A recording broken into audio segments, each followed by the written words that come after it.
છેલ્લા ઘણા સમયથી ઓસ્ટ્રેલિયાએ ઇન્ટરનેશનલ સ્ટુડન્ટ્સ માટેના નિયમો ઘણા કડક બનાવી દીધા છે, જેના કારણે ભારતીય વિદ્યાર્થીઓને પણ મુશ્કેલી પડી રહી છે.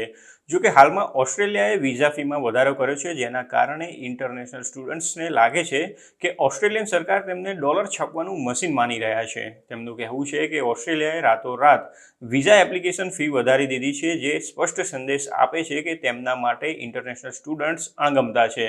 ઓસ્ટ્રેલિયાએ અચાનક જ પોતાની વિઝા ફીમાં વધારો ઝીકી દીધો છે, જેના કારણે ઇન્ટરનેશનલ સ્ટુડન્ટ્સને મોટો ફટકો પડ્યો છે.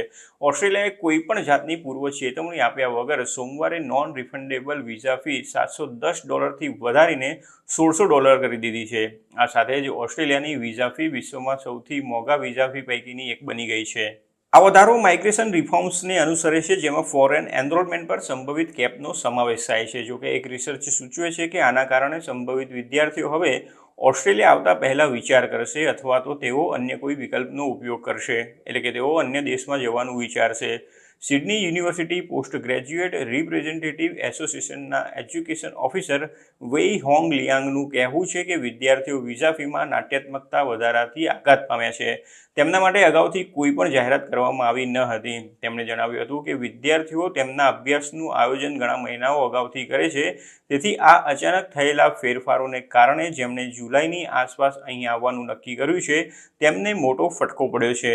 તેના કારણે તેમને વધારાનો ખર્ચ સહન કરવો પડશે, અથવા તો અહીં આવવાનું માંડી વાળવું પડશે અને તેમની તમામ મહેનત અને તૈયારીઓ એળે જશે.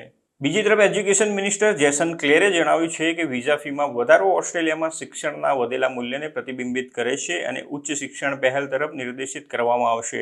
આ ફેરફારો ઇન્ટરનેશનલ એજ્યુકેશન સિસ્ટમમાં અખંડિતતાને મજબૂત બનાવશે અને યુનિવર્સિટીઝ એકોર્ડ દ્વારા ભલામણ કરવામાં આવેલા મહત્વપૂર્ણ સુધારાઓને ભંડોળ પૂરું પાડવામાં મદદ કરશે.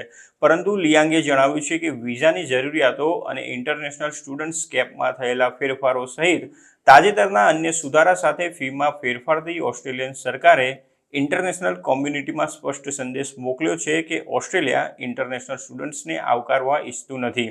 ઓસ્ટ્રેલિયામાં અભ્યાસ કરવાની યોજના ધરાવતા વિદ્યાર્થીઓનું શોષણ કરવું તે અયોગ્ય પ્રેક્ટિસ છે. આ મેસેજ ટૂંક સમયમાં જ વ્યાપક ઇન્ટરનેશનલ કોમ્યુનિટીમાં પહોંચશે, જેનાથી વધુ વિદ્યાર્થીઓને આવા કઠોર વર્તનનો અનુભવ ન થાય તે માટે ચેતવણીઓ અને સલાહ આપવામાં આવશે. આઈડીપી એજ્યુકેશન દ્વારા કરવામાં આવેલા અને ગાર્ડિયન ઓસ્ટ્રેલિયાને આપવામાં આવેલા સર્વેમાં જાણવા મળ્યું છે કે જો વિઝા ફીમાં નોંધપાત્ર વધારો થશે તો 62.5% સંભવિત વિદ્યાર્થીઓ ઓસ્ટ્રેલિયામાં અભ્યાસ કરવાનું ટાળશે. આ સર્વેમાં ગયા મહિને 1400થી વધુ પ્રતિભાવો આવ્યા હતા, જેમાં જાણવા મળ્યું છે કે જો ઓસ્ટ્રેલિયાના વિઝા વિશ્વમાં સૌથી મોંઘા બનશે તો 22% સંભવિત વિદ્યાર્થીઓ અભ્યાસ માટે અન્ય દેશોને પસંદ કરશે, જ્યારે 40.6% તેમના વિકલ્પો પર પુનર્વિચાર કરશે.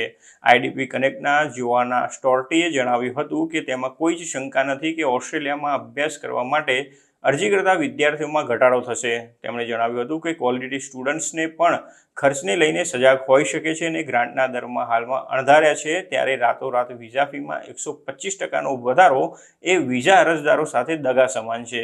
કિંમતને લઈને પણ માર્કેટ્સ વધુને વધુ સંવેદનશીલ બની રહ્યું છે અને વિઝા ફી મામલે ઓસ્ટ્રેલિયા હવે અત્યાર સુધીનો સૌથી મોંઘો દેશ બન્યો છે, જેના કારણે વિદ્યાર્થીઓ હવે અન્ય વિકલ્પો અંગે વિચારશે. નેપાળથી ઓસ્ટ્રેલિયા અભ્યાસ માટે આવેલી અને હાલમાં જ માસ્ટર ડિગ્રી પૂરી કરનારી જુલિયા ખડકાએ જણાવ્યું હતું કે નેપાળના વિદ્યાર્થીઓ માટે તો $710ની જૂની ફી જ નોંધપાત્ર આર્થિક બોજા સમાન હતી. ઇન્ટરનેશનલ સ્ટુડન્ટ્સ માટે ઓસ્ટ્રેલિયા એક સમયે સૌથી લોકપ્રિય દેશ હતો, પરંતુ હવે તે ઘણા સ્ટુડન્ટ્સની પહોંચની બહાર જતો રહ્યો છે, જેના કારણે તેઓ હવે એફોર્ડેબલ વિકલ્પો અંગે વિચારશે. વિઝા ફીમાં વધારો કરવાનો નિર્ણય હતાશાજનક છે અને આ નિર્ણય ત્યારે લેવામાં આવે છે જ્યારે વિઝા રિજેક્શનનો દર સૌથી વધારે છે. જ્યારે ભારતના લુધિયાણાથી ઓસ્ટ્રેલિયા અભ્યાસ માટે ગયેલા જસપ્રીત ગિલે તાજેતરમાં જ બાયોટેકનોલોજીમાં ગ્રેજ્યુએશન પૂર્ણ કર્યું છે અને તે માસ્ટર ડિગ્રી કરી રહી છે. તેણે કહ્યું હતું કે તે નસીબદાર છે કે તેને આર્થિક રીતે તેના માતા પિતાનો ટેકો મળી રહે છે અને તેના ખર્ચને પહોંચી વળે છે, પરંતુ તે તેના મિત્રો અને તેમના પરિવાર માટે ચિંતિત છે જેઓ આવું કરવા માટે સમર્થ નથી. તેણે કહ્યું હતું કે મારા ઘણા મિત્રોએ એજ્યુકેશન લોન લીધી છે અને મેં તેમની સાથે વાતચીત કરી છે અને તેમનું કહેવું છે કે ઓસ્ટ્રેલિયા આવવું હવે વધારે ખર્ચાળ બનશે. તેઓ ભારતથી અહીં આવવા ઈચ્છતા તેમના મિત્રોને અટકાવવાનો પ્રયાસ કરશે. આમ ઓસ્ટ્રેલિયાએ વિઝા ફી વધારીને તેના કારણે ભારતીય વિદ્યાર્થીઓ માટે પણ આર્થિક બોજો વધી જશે.